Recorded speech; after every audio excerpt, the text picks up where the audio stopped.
It's a whole bad bitch philosophy. It's a way of being, right? It's just being unapologetic, taking up space, commanding your worth, not backing down, calling out bullshit, just like doing your life on your own terms. I'm Lisa Carmen Wang, and I'm the founder of the Bad Bitch Empire.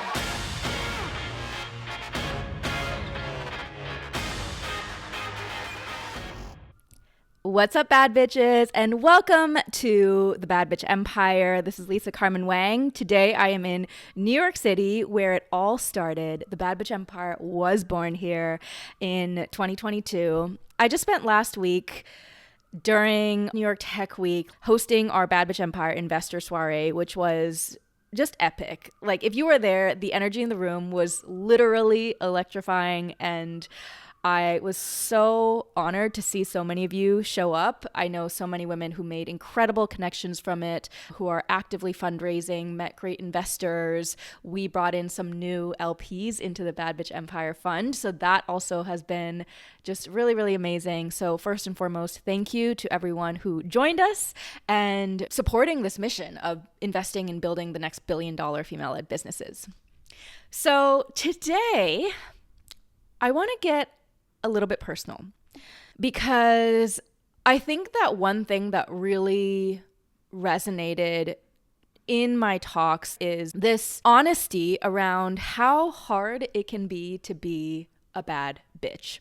Now, I know that every single one of you who is listening to this podcast, you're ambitious, you are an overachiever, you have huge goals, you want to create massive impact in this world, you want to really fulfill your passion, your purpose, your potential, you want to achieve all the things that you've ever dreamed of, and that can be a lot of pressure. I can share firsthand that that is something that has really plagued me as well. It's this constant feeling of I need to do more and more and more, and then also simultaneously feeling like I'm always behind. No matter how much I do, it's never enough. Some of you may know and may have followed me since my very, very first podcast back in 2015 when I launched the Enoughness podcast. And my first podcast was really talking through, what does it mean to be enough? When will I ever feel enough? When is it ever going to be enough? And it came from this feeling that I had early on as a high achiever, straight A student, Ivy League graduate, gold medal winning gymnast, that I was accumulating all of these successes and these accomplishments. And on the outside, I was getting all of this external approval. But on the inside, I was constantly feeling still like I wasn't enough. Like I still had imposter syndrome. I was still feeling like there was a misalignment in what everyone else perceived me as, which was this successful woman, and how I really felt inside, which was like just not that happy and kind of lost and not really sure why I didn't feel as happy and successful as I looked. This happens a lot with people who are overachievers and perfectionists, which is that it's just never enough. Like literally, no matter what we do, the goalpost keeps moving further and further. We achieve one goal and that goalpost just moves and we're like, okay, on to the next one. Let's go. Let's hustle. And so for the longest time, I have over the last few years just feeling this constant undercurrent of burnout. And of course, my overachieving self was like, wait, we don't have time to be burnt out, so let's keep going. And I don't know how many women I've spoken to who've had this same sort of feeling where it's been like, you have so much to do, so you literally cannot afford to be burnt out. And so I have been on this quest for quite some time to figure out, one, when is it ever going to be good enough? And two, when am I ever going to finally be able to feel like I can breathe and have space for myself and finally have time to rest without feeling guilty. What I have finally come to realize after constantly pushing, constantly doing, constantly achieving, while on this hamster wheel feeling like, wait, but I never feel fulfilled, is realizing that that moment never comes. That moment where you can finally just breathe and feel like you made it. It like literally never comes, because you can always compare yourself to someone else. You can always compare yourself to someone who's more successful, someone who's further along, someone who you aspire to be. And that comparison game just steals your joy and will always make you feel like you're not good enough. And so what I have done, like really tried to cultivate in the last year, was really this idea of changing my internal dialogue. Because what is true for me, and probably for a lot of you, is that you are your worst critic. You are the person that is putting pressure on you. You are the one who is guilting you and making you feel bad because you're not hitting the self-proclaimed goals that you want to hit yourself. So it's not like anybody else out there is really making you feel bad. You are making you feel bad. And so I realized that I really had to do some work on my own internal narrative and dialogue. And even though I had broken free of good girl brainwashing and become this bad bitch, that there were still many areas in my life, including that self-talk, where I was still like gaslighting myself.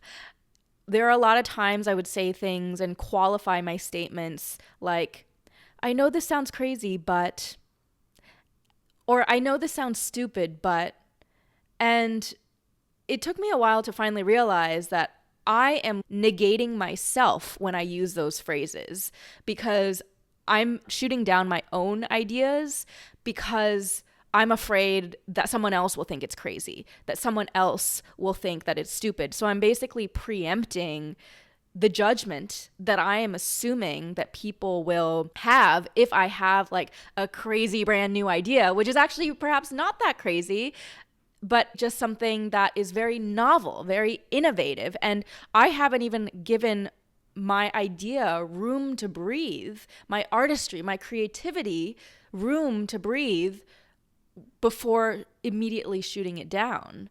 And there are so many instances that I just started catching myself. Like I would catch myself putting myself down or guilting myself if I took a moment to rest, or saying negative things to myself if I made a mistake, like, oh my God, that was so stupid, you're so dumb.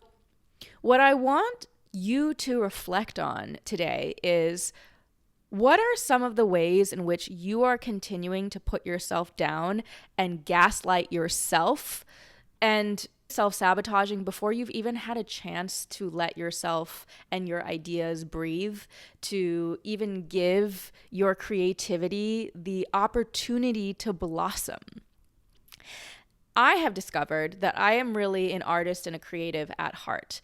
As an entrepreneur, I love just creating ideas, creating visions. I love creating brands. I love tweaking designs. I like when things look good and feel good and are truly reflective of the message and vision and myself that I want to put out.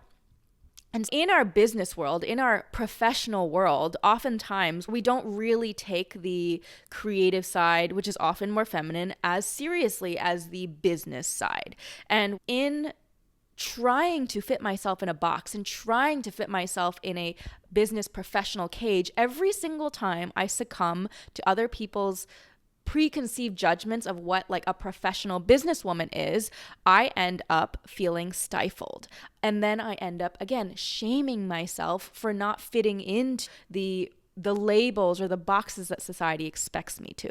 So another question that I asked myself that is really important, and I'd love you to ask this question to yourself too, is what cage are you still keeping yourself trapped in? And what cage do you most want to break free of? So I found this question through the author Glennon Doyle, who authored the book Untamed. And it was through this question that she talked through the cages that women are still put in. And one of the cages that she found herself continually trapped in was the cage of needing to be skinny.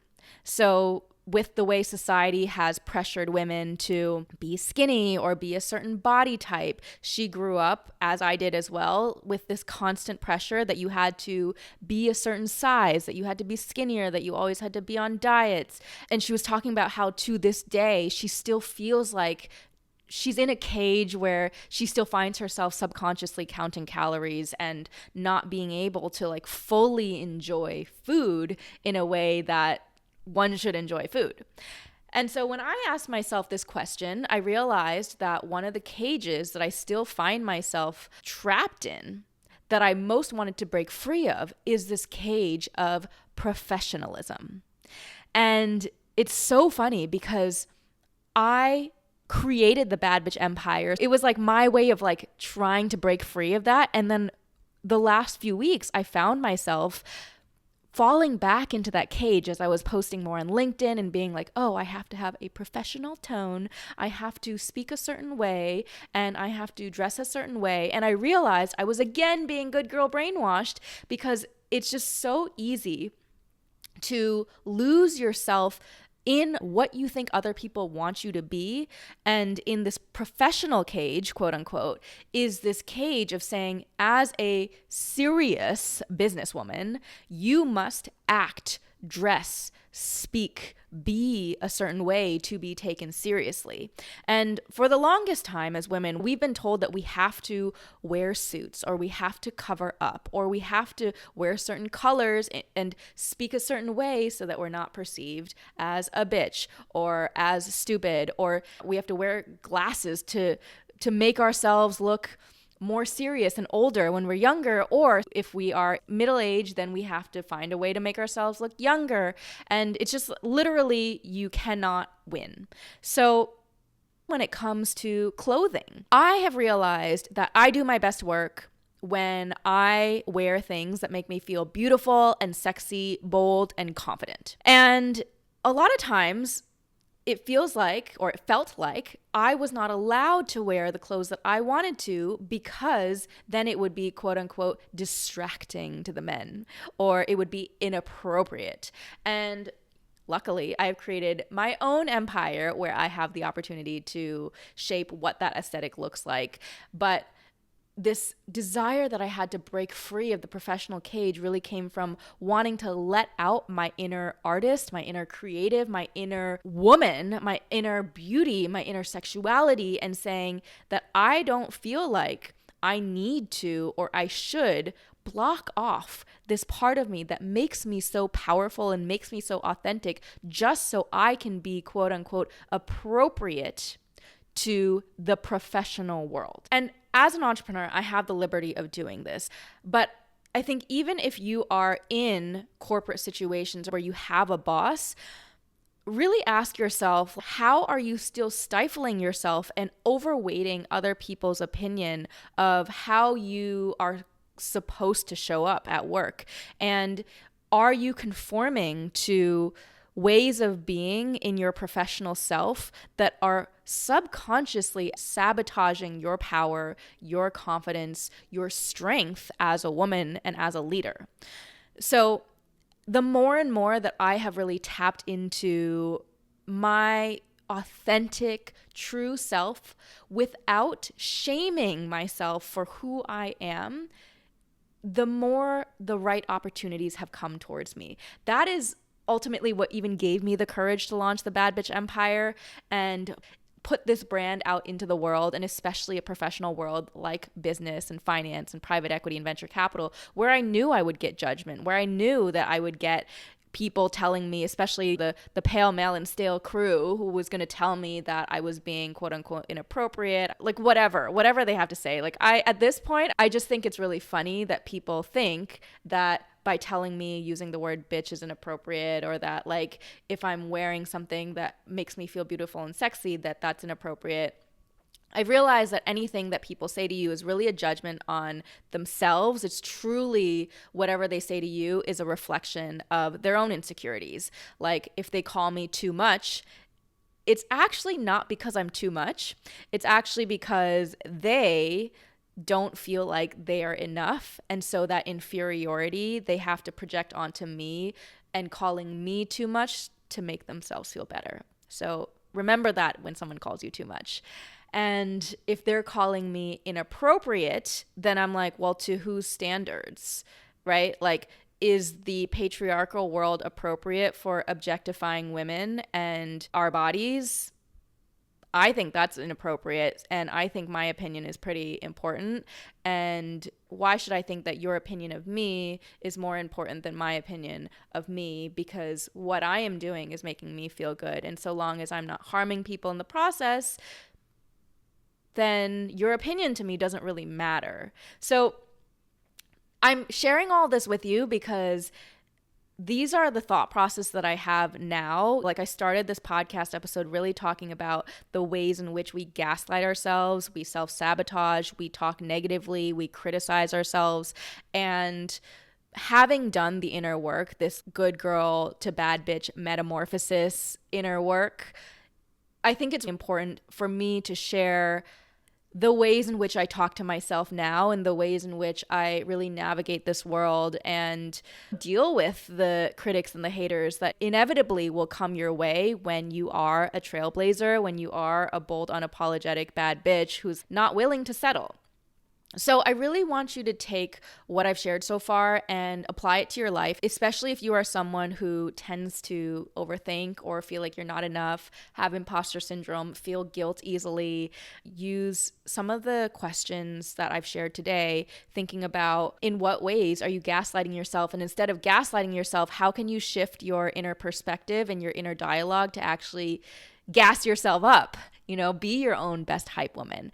And also thinking about ways in which maybe you're still not being authentic to yourself. You're still allowing other people's opinions to dictate the way you're being in this world and the way in which you may still not be allowing your true, authentic, beautiful, sexy, creative, feminine self to really be in this world. So I also talk a lot about taking up space as a bad bitch. It's the second commandment of the Bad Bitch Business Bible. And taking up space is what happens when you really step into your full bad bitch energy, when like that internal work has allowed you to break free of the good girl and be your biggest, baddest, boldest bad bitch self. I'm 5'2", I'm petite. Physically, I don't take up that much space, but my aura, my energy takes up a lot of space. My voice amplifies. And for those of you who don't know, I spent most of my life being really shy, really insecure. And like my voice would be like this, and it was very professional. And it would be like, hi, I'm Lisa. I am really excited to meet you. And I am so grateful to be here. And so it was like that, right? That's like the good girl voice, where your voice is still like trapped inside of you, when your throat chakra is not open to the world. And it is through the process of tapping into my inner bad bitch, unleashing my inner bad bitch, that I've learned how to naturally take up space with my energy, with my voice, with my very being, with my aura. And that is when your inner self, your spirit, your soul, your dialogue, your perspective, your narrative, all of that is finally aligned with your outer self and all those things that speak before you've ever even spoken a word. It's like the thing that people feel when you walk into a room. I will say that one of the best parts of doing this work, of really representing the Bad Bitch Empire and building this brand, is that it has forced me to level up and walk the walk and notice all the areas where I was still not being a bad bitch, where I was still letting my good girl habits get in the way. And so what I want you to remember is that being a bad bitch is not a destination. It is a way of life. It is a way of being. And it's totally okay if there are days where you feel like you're a sad bitch. And honestly, like, there are phases where 99% of the time I would feel like a sad bitch. And then the times I would go out, the 1% of the time I was like, okay, let's put our big girl pants on and let's be a bad bitch. And yeah, it would just be like I would muster all of my energy to go out in public and be a bad bitch, only to come home and feel like a total sad bitch. And even in those moments, I want you to give yourself grace, to give yourself healing space, rest, and don't guilt yourself even in those periods. It might be a whole era where you have a sad bitch era. Like it could be a whole sad bitch year, okay? And that is still okay. I want you to remember that nothing lasts forever. The feeling of sadness or burnout or fatigue or whatever it is that you might be feeling, that is also totally natural to feel as a bad bitch. What is so important to remember though is that at the end of the day, you do have control of your thoughts. You have the ability to create your own story, and that no matter how you feel today, there is always an opportunity to pivot and change your perspective, to change a label that's no longer serving you, to let go of a thought or a memory that is really not helpful to you anymore, and choose a path for you that is productive, that is empowering, that helps you on your path to becoming a bad bitch. So a lot to reflect on today. Inside the Bad Bitch Empire, there is a lot of really exciting things coming up. There's always a lot of exciting things coming up, okay? On the personal side, I'm really excited to be going on vacation. I'll be heading to Europe for the next month. So I'll be podcasting from Europe, giving you guys some trip highlights and just some insights into what's going on. We're going to bring it a little more personal now here on the podcast, because that's just like the era that I'm feeling. I'm feeling like I really want to share more of what's going on in my life and what it's really like to build the Bad Bitch Empire. What are the exercises I do for myself to continually build my confidence, my strength, my power, and be the best version of me. And hopefully that will be helpful to you as well. So if you are in Europe, give me a shout. I'll be heading to London and Paris and Milan and Germany, have a couple weddings, meeting some friends, and then also doing some shopping and of course some dining at some excellent restaurants. I'll be dropping episodes, so make sure to follow along on Instagram at Lisa Carmen Wang, and also make sure you hit subscribe. And if there are any questions or topics that you want me to cover, feel free to DM me or drop me a line. And I can't wait to see you guys on the next episode. And always remember, bad bitches never settle.